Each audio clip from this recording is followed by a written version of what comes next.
집중 분석 이슈타임 시간입니다. YG경제연구소 차영주 소장과 함께 올해 주식시장을 키워드로 살펴보도록 하겠습니다. 올해 전망 함께 해보죠. 안녕하십니까? 예, 안녕하십니까? 반갑습니다. 자, 먼저 경기 키워드부터 확인을 해보도록 하겠습니다. 코로나가 이제 또 확산이 됐다가 이걸 좀 이제 극복하면서 백신이 나오게 되면서 글로벌 경기가 회복 가도를 더 크게 달릴 수 있을 거라는 기대감이 있었습니다. 글로벌 경기를 살펴보면은 제조업은 좀 회복세가 시작됐다면 서비스업은 코로나 여파가 있는 쪽이 상당히 많아서 침체 국면에 있는 그런 업종들도 굉장히 많은데 내년 글로벌 경기 어떤 키워드로 정리할 수 있을까요? 올해 경기죠. 올해죠. 올해 경기 올해 글로벌 어떻게 경기에 대한 정리할 수 키워드를 있을까요? 정리를 해드리면 일단은 전체적으로 아무래도 지금 현재 국면에 있어서 가장 중요한 것은 코로나19 백신과 치료제에 대한 이 성과 여부가 달려있다. 이렇게 말씀드릴 수가 있겠습니다. 여러분들 이것은 주지의 사실이죠. 백신과 치료제가 얼마만큼 빨리 접종이 되면서 면역력을 키워가면서 코로나19 백신을 코로나19를 잡아줄 수 있느냐. 이게 일단 가장 큰 경기 회복에 있어서 중요한 키워드가 된다라고 말씀드릴 수가 있겠습니다. 이런 것과 맞물려서 현재 지금 코로나19 상황에서도 우리나라를 필두로 한 일부 국가에 대해서는 경기 회복에 대한 기대감들 현재 상존해 있죠. 중국이 현재 플러스 성장할 것으로 보여지고 우리나라도 OECD 국가 중에서는 가장 큰 성장을 할 것으로 보여지죠. 이러한 부분들이 또 코로나19 백신이 의외로 빨리 적용이 되고 치료제가 나온다라면 지금 연준 같은 경우 금리 인상에 대한 아직 언급은 없습니다만 서로 금리 인상에 대한 언질이 또 나올 수도 있죠. 이런 부분들이 된다라면 증시의 유동성 회수 문제가 될 수 있기 때문에 상당히 중요한 키포인트가 된다라고 말씀드릴 수가 있겠습니다. 이제 여기서 덧붙여서 이제 1월 말이면 바이든 대통령이 이제 취임을 하지 않겠습니까? 그렇게 된다라면 바이든 대통령에 대한 신정부의 경제 정책 이런 것들이 올 한 해 주식 시장에 있어서 과연 어떠한 바람을 또 몰고 올지 이런 부분들도 상당히 중요하죠. 전임 대통령 같은 경우 중국과 무역 마찰을 보이면서 상당히 우리 증시를 어렵게 했었던 그런 선례도 있는데 바이든 대통령 같은 경우 어떤 정책을 펼침으로써 글로벌 경제를 이끌어갈 것인지 중요하다라고 좀 말씀드릴 수가 있겠습니다. 여기에 이제 전기차 등 작년 한 해 주식시장을 이끌었던 그러한 키워드들이 과연 올해 얼마만큼 효과를 나타낼 것인가. 이제는 성적표를 내놓아야 될 때입니다. 따라서 올해 나오는 성적표에 따라서 이런 것들이 추가적으로 더 상승할지 아니면 조정을 받을지에 대한 부분들도 전반적인 경기와 맞물려 있다. 이렇게 말씀드릴 수가 있겠습니다. 네, 지난달부터 백신을 접종하다 보니까 아직은 우리가 백신에 대한 효과를 알 수가 없습니다. 그렇죠. 그리고 코로나가 확산되고 있는 국면은 계속됩니다. 이러한 불확실성 국면에서 사상 최고가까지 간 증시, 네. 불확실성이 끼어 있을 때 이렇게 참 주식시장 그 사이에 빨리 올라버리는 경향이 있습니다. 그렇습니다. 앞으로는 글로벌 경기 회복 속도와 금리 인상 여부와 또 바이드노믹스, 또 신산업의 또 확산 이런 네. 것들이 중요하다 말씀해 주셨는데요. 자, 그러면 환율 키워드로 한번 넘어가 보도록 하겠습니다. 최근 달러화가 90달러 선 아래에서 약세를 이어가고 있는 네. 모습을 보여줬고요. 또 신흥시장의 통화가 강세를 보이면서 위험자산 선호 심리가 높아지고 있고 외국인 수급에 대해서 특히 신흥국의 기대감이 굉장히 높습니다. 올해 환율 동향은 어떤 키워드로 요약할 수 있을까요? 한마디로 보면 전반적으로 달러 약세가 계속해서 유지될 가능성이 높다. 이렇게 지금 현재 보여지는 상황이죠. 앞서 언급드렸다시피 바이든 대통령이 당선되고 나서 트럼프 대통령 같은 경우는 강달러를 하기 위해서 상당히 노력을 했다라면 바이든 대통령 같은 경우는 약달러를 용인하는 그런 모습들을 보일 가능성이 높다라고 말씀드릴 수가 있겠습니다. 여러분들 지금 달러 인덱스 추이를 보고 있는데요. 여기서 이제 미세한 움직임들보다는 전반적인 흐름이 우하향하는 모습들을 현재 확인할 수가 있죠. 이러한 흐름들이 당분간 지속이 될 수 있을 것이다라고 말씀드릴 수가 있겠습니다. 달러가 약세가 된다라면 신흥국 통화가 상대적인 강세를 보일 가능성이 높다라고 보여지는 거죠. 더군다나 신흥국 같은 경우 올해 경기 회복에 대한 기대감들이 있기 때문에 전반적으로 이러한 부분들로 인한 강세가 예상이 되죠. 특히 이 중에서 중요한 것은 원화 강세 기조가 더욱더 이루어질 가능성이 높다라고 보는 거죠. 앞서도 언급드렸다시피 올해 우리나라도 글로벌 금융기관들이 대략 한 3%대 경제 성장을 할 것으로 예상을 하고 있기 때문에 상대적으로 이러한 요소만 갖고도 원화 강세 요소임에도 불구하고 여기에 신흥국의 강세, 달러의 약세 이런 부분들과 맞물리면서 전반적으로 원화 강세 효과가 이루어질 가능성이 있다라고 보는 거죠. 워낙 강세가 이루어지게 된다면 외국인들 투자자들의 유입이 상당히 이루어질 가능성이 있습니다. 따라서 수급의 한 축을 담당했던 외국인들 올해 유입에 대한 기대감들이 있을 것으로 보여지고요. 하지만 원화가 강세가 되면 마냥 좋은 것은 아니죠. 따라서 속도라든지 어떠한 기울기를 갖느냐 이런 부분에 대한 것들도 관심을 가지셔야 되지 않을까 말씀드릴 수가 있겠습니다.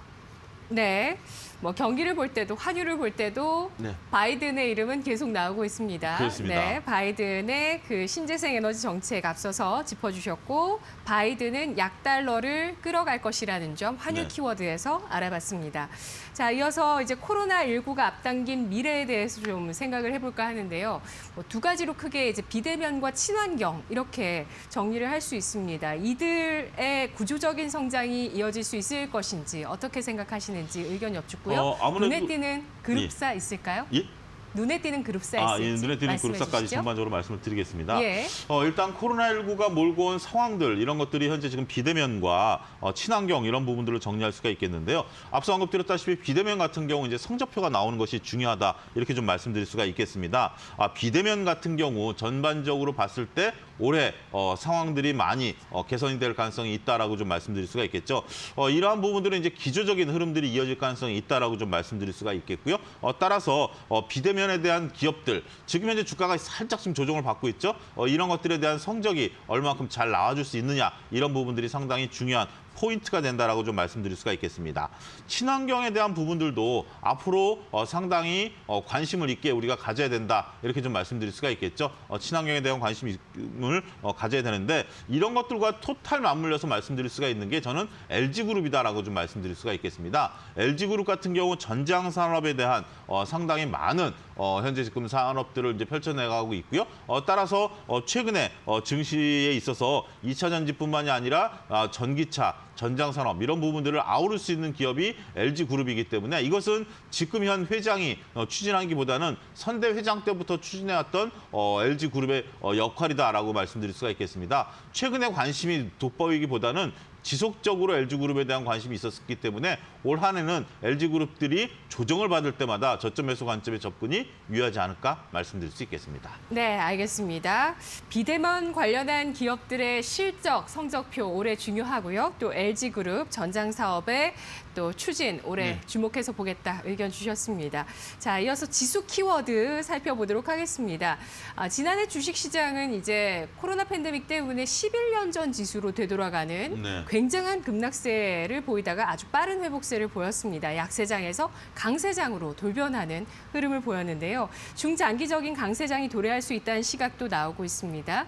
코스피 3,000포인트 안착과 코스닥의 1,000포인트 안착 가능할 거라고 예상하십니까? 중요한 게 결국 이제 말씀하신 단어 중에 이제 돌파라는 단어가 이제 사라졌죠. 안착이라는 단어가 이제 나타나기 시작했습니다. 네. 여러분들이 이러한 미세한 움직임을 살피시는 것도 굉장히 중요하죠. 지금 이제 지수가 코스피가 3,000, 코스닥이 1,000포인트는 눈앞에 목도하고 있는 그런 상황이다라고 말씀드릴 수가 있겠습니다. 당연히 돌파는 가능하겠죠. 물론 오늘 같은 경우는 뉴욕 시장이 조정을 받았기 때문에 국내 시장도 조정이 예상이 됩니다만 시기의 문제이지 돌파는 충분히 가능하다라는 거죠. 문제는 이제 안착이죠. 3,000포인트에 대한 안착 여부가 상당히 중요한 포인트가 된다라고 좀 말씀드릴 수가 있겠습니다.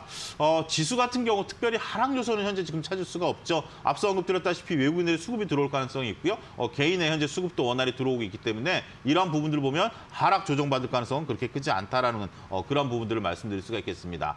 아쉬운 것은 기관의 체력들이 조금 좋아져야 되는데 어제 같은 경우도 기관이 대거 매도하지 않았습니까? 이러한 기관의 체력들이 조금 좋아진다라면 전반적으로 올해 증시는 나쁘지 않은 그러한 모습들을 보일 가능성이 있고요. 이러한 모습들로 인해서 지수의 3,000포인트 안착 여부도 관건이 된다 이렇게 말씀드릴 수가 있겠습니다. 네, 코스피의 3,000 그리고 코스닥의 1,000포인트 그 부근에서의 수급 동향을 굉장히 또 잘 네. 지켜보자는 의견을 주셨습니다. 마지막으로 리스크 키워드 알아보도록 할 텐데요. 올해 경제에 리스크 요인이 있다면 무엇이 있을지 또 마지막으로 투자 전략과 관심 업종까지 정리해 주실까요? 예, 이게 굉장히 중요하죠. 지금까지는 좋은 얘기만 했습니다. 하지만 분명히 증시에 있어서는 좋은 면만 있는 것은 아니죠. 리스크도 있는 거죠. 따라서 여러분들이 균형 잡힌 시각을 가지셔야 된다고 말씀드릴 수가 있겠고, 코로나19 상황은 여전히 상수입니다. 이게 백신이 빠르게 적용이 될지, 치료제가 빠르게 적용이 될지, 아니면 부작용으로 인해서 이런 것들이 연기가 될지, 올 주식시장에서 가장 큰 변수는 코로나19다. 역시 이거를 언급 안 할 수가 없고요. 또 여기에 이제 가장 중요한 것은 지수와 종목이 차별화될 가능성이 있다는 겁니다. 앞서 언급드렸다시피 지수가 밀릴 가능성은 별로 없죠. 하지만 종목들 같은 경우는 지난 가을서부터 상당히 차별화가 이루어지기 시작했죠. 일부 종목 같은 경우 고점을 뚫어주고 52주 신고가를 갱신한 반면 일부 업종 같은 경우는 상반기 때 52주를 뚫었던 것을 하반기 때 오히려 하회하는 그런 모습을 보였기 때문에 종목별 차별화가 중요하죠. 따라서 지금 현재로서는 종목을 선택할 때는 작년과 다른 신중함이 필요하다고 말씀드릴 수가 있겠습니다. 모든 종목이 오르기보다는 선별된 종목의 상황들이 올라갈 가능성이 있고요. 따라서 이러한 부분들을 살 때는 리스크 관리도 병행해야 된다. 이제는 기다린다고 무조건 주식이 올라가는 편한 투자는 작년에 끝났다. 올해는 기존의 주식 방식과 마찬가지로 어떤 종목을 사느냐에 따라서 수익률 격차가 생기고 손해가 발생할 수도 있기 때문에 제가 특정 종목을 언급하기보다는 지금 상황에서는 이러한 리스크 관리 차원의 접근을 꼭 강조하면서 말씀을 드리도록 하겠습니다. 네, 알겠습니다. 올해 경제 리스크 요인은 바로 코로나의 진행 상황과 백신의 효과라고 짚어주셨네요. 오늘 올해 경제 전망 차영주 소장과 함께 해봤습니다. 자, 이제 내일은 또 새해 특집으로 저희가 집중 분석 이슈타임 시간 마련했는데요. 염승환 이베스트 투자증권 이비즈 영업팀 차장과 함께 2021년 경제 전망 시장 투자 전략은에 대해서 짚어드리겠습니다. 내일 이 시간도 기대해 주시죠. 차영주 소장님 오늘 분석 잘 들었습니다. 고맙습니다. 감사합니다.